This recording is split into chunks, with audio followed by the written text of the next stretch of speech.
Bueno, vamos a hablar sobre perforaciones esofágicas, porque es cortito el tema. ¿Ya? Bueno, ¿qué podemos hablar sobre?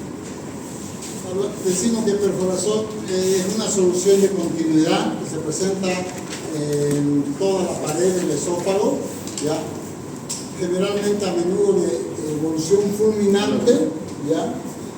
Y se considera la perforación esofágica, ¿ya?, la más grave de las perforaciones del tubo digestivo, ¿ya? O sea, de todas las perforaciones que puede haber en el intestino, la perforación esofágica es la más grave.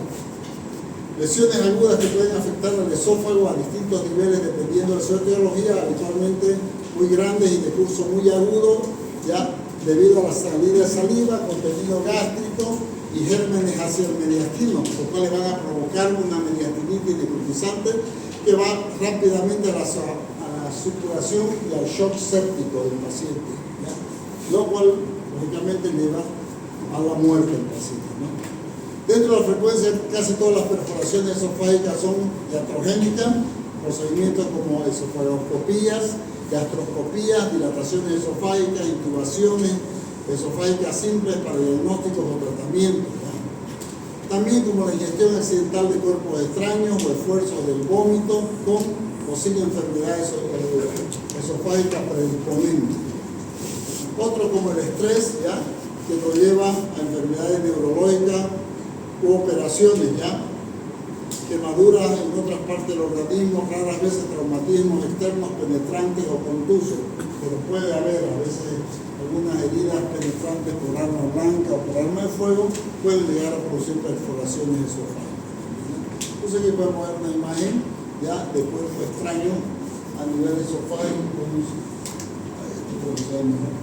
ya, cuerpo extraño a nivel esofágico, donde endoscópicamente pues, se puede ver, ¿no?, la inyección accidental de una pieza, una prótesis dental, una moneda.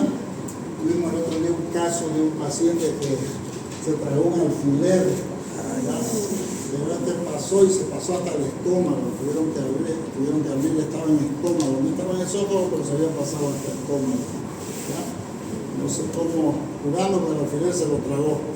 Entonces, dentro de las clasificaciones de las perforaciones están las perforaciones traumáticas por instrumental, ¿ya?, por endoscopía, dilataciones, colocación de endoprótesis esofágica, ¿ya?, algunas técnicas de laserterapia, la colocación de sondas nasogástricas, aunque es muy difícil perforar un esófago con una sonda nasogástrica, pero podría ocurrir si existe alguna lesión esofágica ya previa.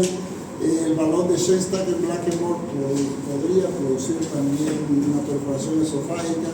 Maniobras quirúrgicas accidentales realizando galotomía o realizando las miotomías, ya podemos perforar también el esófago, ¿ya? Traumatismos externos, arma blanca, arma de fuego, algunos traumatismos cerrados, tóraco-abdominales como cuerpos extraños, lesiones cáusticas, ya por patologías intrínsecas, el cáncer, las úlceras pépticas, ya, y algunas perforaciones espontáneas como el síndrome de Boerhaave, que son ya los vómitos explosivos, ya, que pueden producir perforaciones esofágicas. Entonces, generalmente la patogenia, la ruptura del esófago se produce casi siempre en el mismo sitio, ya. Existe un aumento brusco de la presión intraluminal en un órgano tubular, lo cual hace que se produzca ya la ruptura.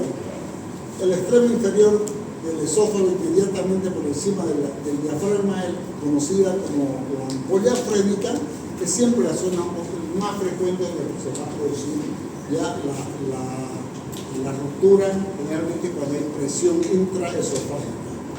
La lesión siempre es lineal y la extensión puede ser variable, desde muy pequeña a muy extensa, casi siempre nunca inferior a entre 3 a 4 centímetros. Siempre paralela al eje esofágico, como es de esperar, siempre tiene forma de estallido, como un estallido de eso, ¿ya? Los síntomas de perforación dependen en gran parte del sitio donde se produzca la perforación y de la magnitud de la reacción inflamatoria que se produzca por el tamaño y por la zona donde se produzca ya la zona de la perforación. Los síntomas más frecuentes tenemos dolor, fiebre y disfagia. ¿Ya? Perdón.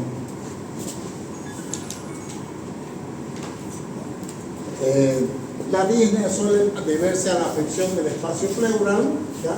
Con o sin hemotórax. Normalmente cuando se presenta un neumonodiastino con convulsión esofágica, puede presentarse ya la disnea, puede haber hemotórax ya, pero no es necesario que haya para presentarse la disnea. El dolor cervical es una manifestación temprana y constante de la perforación del esófago cervical. No se olviden de ese dato. Dolor cervical, perforación ya del esófago cervical. La crepitación del cuello es mínima, pero es un dato casi constante. O sea, la crepitación a nivel cervical, ¿ya? O sea, como un enfisema a nivel cervical, ¿ya? Ahí está. El enfisema sería un signo patognomónico. Si encontramos el enfisema en región cervical, podemos estar seguros de que ha habido una perforación del esófago cervical, pero su inconstancia reduce su valor, o sea, no siempre está presente el enfisema en perforaciones del esófago cervical, ¿ya? O sea, no, el hecho de que no haya enfisema no significa que no haya perforación del esófago, pero si encontramos el enfisema subcutáneo, tengamos por seguro de que sí hay una perforación del esófago cervical, ¿okay?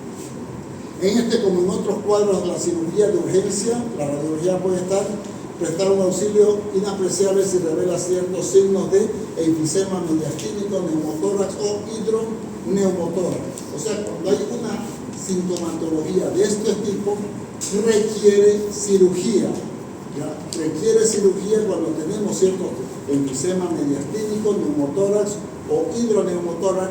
La cirugía es de urgencia. ¿Ya? Porque vamos a ver otro tipo de conductas ya en caso de otro tipo de sintomatología. La sintomatología de las perforaciones esofágicas, independiente de su etiología, varía en relación con la localización de la perforación y el tamaño de ellas. El esófago cervical, existencia de dolor intenso que se exacerba con la dilución, aumento de volumen del cuello y enfisema subcutáneo. Dolor esófago torácico, dolor en los hombros que se acentúan con la dilución y los cambios de posición. Examen físico. Paciente grave va a estar polipnéico, taquicárdico, hipotenso, enfisema subcutáneo cervical, signo de hidroneumotórax, ya en un 7% es bilateral, ya. En perforación del esófago abdominal no hay enfisema subcutáneo en las primeras horas de evolución, pero después puede presentarse el enfisema subcutáneo, porque va ascendiendo ya la presencia de él. Evolución y pronóstico es la más brutal y más grave, de todas las perforaciones de los órganos huecos ya del organismo. Librada a su evolución, conduce rápidamente al shock irreversible, mortal en un lapso de horas entre 24 a 48 horas, el paciente puede fallecer, sobre todo si hay invasión del mediastino por el contenido esofágico o el contenido gástrico hacia la zona del mediastino.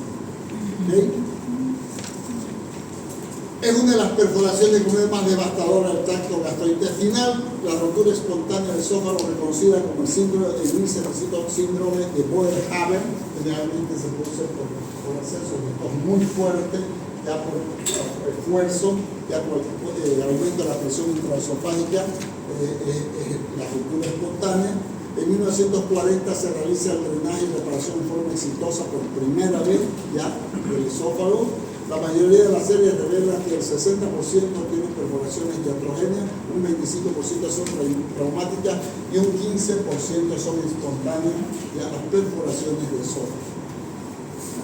Aquí vemos ya una perforación del esófago a este nivel, ya consangrado. Aquí vemos un neumomediastino, como ven, el corazón, y aquí se ve ya el mediastino y se ve aire entre el mediastino y el corazón. Ya, eso es un neumomediastino. Aquí también podemos ver por delante la presencia de aire entre la parte, no se ve muy clarita la imagen, pero donde está la flecha se ve bien la presencia de aire ya entre el esófago y la parte mediastinal. Diagnóstico diferencial. ¿Ya? El diagnóstico temprano a veces es difícil de realizar en las perforaciones torácicas y abdominales. Ante un dolor agudo torácico abdominal, lo habitual es sospechar un infarto. ¿Ya? Un infarto de miocardio, aneurismas disecantes, pericarditis, úlceras perforadas, pancreatitis aguda o trombosis mesentérica, pero no así una perforación esofágica. ¿Ya? Entonces los antecedentes inmediatos de vómito, que haya tenido un paciente un vómito explosivo, un vómito no haya hecho esfuerzo, ¿ya? O tos, o una tos muy fuerte que haya tenido el paciente, nos pueden hacer sospechar una perforación espontánea de esófago. ¿Ya? Entonces, el tratamiento de esto depende del sitio de la lesión, de la oportunidad del diagnóstico, de la gravedad del cuadro y de la presencia o ausencia de patología esofágica asociada. ¿Ya? Desde el punto de vista clínico deben ser internados para su reanimación en una sala de cuidado intensivo. La única posibilidad de salvación para el enfermo es la intervención quirúrgica si se logra superar el shock. Cuando los pacientes entran en shock, no todos los pacientes llegan en estado de shock cuando hay perforación. Por eso mucho depende del tamaño de la perforación, ¿ya? De la causa de la perforación, ¿ya? Para que entonces perforaciones cervicales altas, pequeñas perforaciones cervicales diagnosticadas temprano, se puede hacer un tratamiento conservador si el paciente está asintomático, no tiene una sintomatología, ¿ya? Puede ser eficaz en un 75% de los casos. Hacer un tratamiento conservador, no dar de comer al paciente, se coloca sonda nasogástrica, ¿ya? Se suspende la alimentación oral, se administra antibióticos de amplio espectro, se alimenta al paciente por vía parenteral o inguinal, ¿ya? Y puede ser un 75% de esas perforaciones pequeñas pueden cerrar, ¿ya? ¿Ya? Si fracasa, hay que hacer se puede producir un absceso y ya se ingresa por vía cervical, ¿ya? Y se hace una cervicotomía y se drena si hay alguna colección que haya coleccionado en la zona, ¿ya? Y se puede hacer una sutura de ese esófago que ha estado ya, se puede hacer una sutura en primera intención, o si no, dejar abierta la herida ya, y para crear una fístula en el caso de que no se pueda suturar ya la herida, para favorecer que cierre espontáneamente esa fístula posteriormente, desfuncionalizando lógicamente el esófago, no dando nada por vía oral, ¿no? El cierre primario siempre se hace para perforaciones que tienen menos de 24 horas de evolución. Se busca realizar un cierre primario, ¿ya? Cuando se hace toracotomía, se hace desligamiento de los tejidos necróticos mediastinos y se expone la lesión al plano mucoso.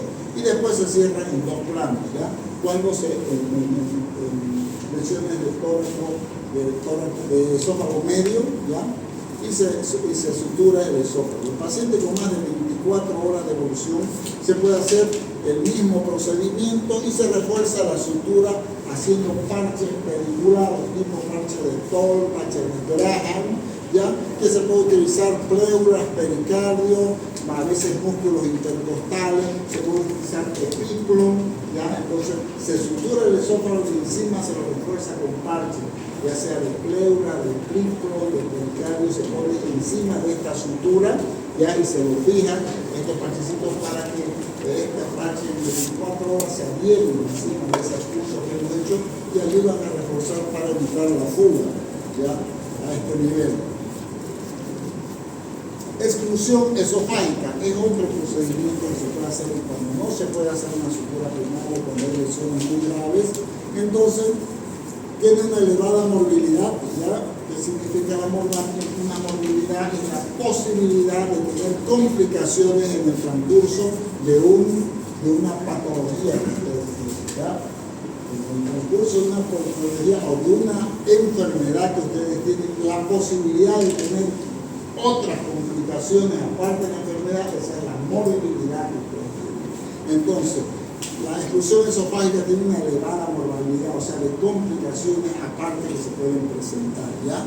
Se drena el tórax sin suturar la perforación, simultáneamente se compasiona un esófagostoma, o sea, se aboca el esófago hacia afuera, ¿ya? Y se hace una yeyonostomía, una gastrostomía de alimentación, ¿ya? Para poder alimentar al paciente a través de una gastrostomía o a través de una yeyonostomía. Actualmente se prefiere a través de gastrostomía porque no justifica hacer una yeyonostomía si lo que estamos abocando es el esófago, que es bien alto. No justifica hacer una irse muy bajo al yeyuno, ¿ya? Y saltar todo lo que es la parte gastroduodenal, ¿no? Entonces se hace una gastrostomía de alimentación. Resecciones esofágicas son en aquellas lesiones esofágicas que son bastante grandes, donde no hay la posibilidad de reparar el esófago y tenemos que retirar el esófago, ¿no? Entonces ya hay un esófago enfermo además, ¿ya? Y las posibilidades de cierre primario son mínimas y no se pueden hacer. Entonces se hace esofagectomía, ya en ese esófago enfermo, ya pasado.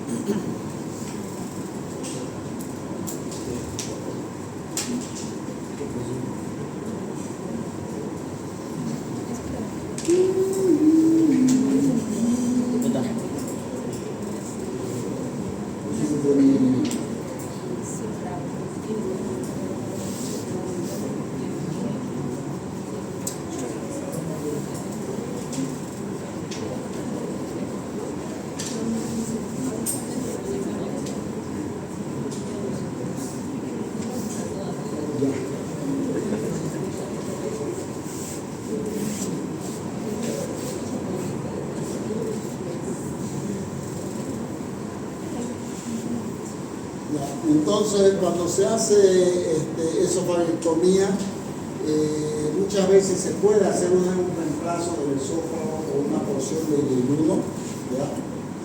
Se hace un reemplazo del esófago con una porción de yeyuno, ¿ya? Y si queda una parte del esófago proximal, ¿ya? Entonces se puede hacer una plastía con estómago, ¿ya? O con una parte de colon también se puede reemplazar parte del esófago, ¿no?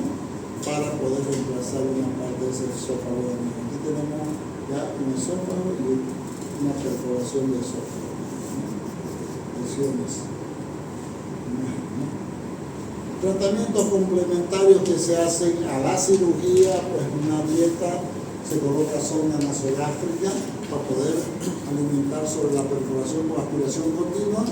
Ya cuando no se ha practicado una esofagostomía cervical, hay que hidratar al paciente, se puede hacer alimentación parenteral a ese paciente, ya asociación de antibióticos de amplio espectro que cubren gran positivos como gran negativos y anaerobios, ya el tratamiento de las alteraciones hidroelectrolíticas metabólicas que deriven un shock séptico y el manejo de la insuficiencia respiratoria si el paciente ha presentado un neumotórax, ya, o un neumotórax o un hidroneumotórax, ¿no? ¿Ya? Y acá tenemos otra cuadro de perforación. Está el esófago y está con su perforación, ¿no? Esófago en el tercio inferior. Aquí está la misma imagen, la consumimos medio tiempo. Dentro de las complicaciones que se pueden presentar por las perforaciones esofágicas, los abscesos localizados y tardíos del cuello y del mediastino son complicaciones. Ya, las mediastinitis y los abscesos mediastínicos son las peores complicaciones que pueden haber, porque las mediastinitis son las que lo llevan a la muerte al paciente. ¿Ya? A pesar de que entra, se lava ese paciente se sigue complicando y eso es lo que lo lleva a la muerte. ¿Ya? Las fístulas esófago-pleurales, esófago-cutáneas puede ser una complicación de cualquier perforación esofágica. El pronóstico, la mortalidad siendo considerablemente alta, la perforación espontánea supera el 50% de mortalidad de los pacientes. ¿Bien? Entonces es demasiado alta la mortalidad. ¿Ya? hablando actualmente, ¿ya?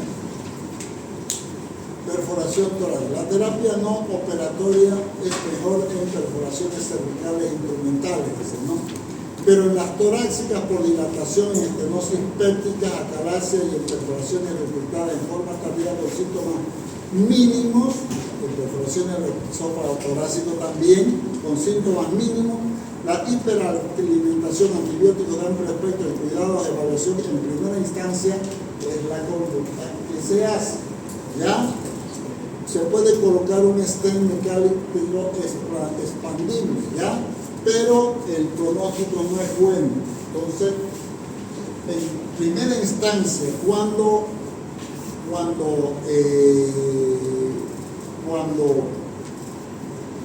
hay perforaciones torácicas y el paciente tiene una sintomatología mínima, lo ideal es tratar con antibióticos de amplio espectro, suspender la vía oral, utilizar antibióticos de amplio espectro, hiperalimentar al paciente con alimentación parenteral y ver cómo evoluciona ese paciente. Si el paciente se mantiene estable, no presenta signos de infección o de sepsis, de que está yendo hacia una sepsis, se puede tener éxito y continuar en primera instancia. Si el paciente no evoluciona favorablemente, entonces hay que ir a intervenir hacia el paciente, ¿ya? Para ir a drenar. Opciones de manejo quirúrgico. Cierre primario con refuerzo del tejido autólogo. O sea, el cierre primario, como les dije, cuando se hace un cierre primario siempre se tiene que hacer ya el cierre primario, un refuerzo con tejido autólogo. O sea, siempre hacer parches, ¿ya?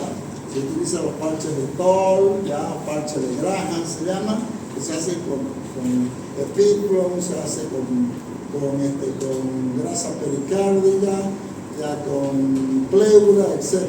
¿Ya? Y se puede dejar un tubo de toracotomía. Cuando se deja un solo drenaje funciona mejor en el cuello, ¿ya? Solamente se deja un drenaje en perforaciones torácicas antiguas.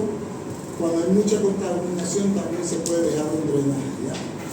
Y drenaje de tubo en T es para crear una fístula controlada, ¿ya? Cuando hay una perforación esofágica y es antigua, y cuando se hace una reparación primaria, pero la herida es antigua, entonces se hace una reparación primaria, pero no se está seguro de que esos puntos agarren, entonces se deja un tubo en T. El tubo en T tiene dos patitas así, que quedan adentro del esófago, y uno sale afuera del esófago, o sea, sale hacia afuera del esófago, ¿ya? Un tubo hacia afuera, y los otros quedan adentro y se lo construyen, se forma como una fístula, ¿ya? Entonces se dirige hacia afuera el contenido del esófago para evitar que caiga adentro del mediastino. Y se utiliza un tubo de 20 French, ¿ya?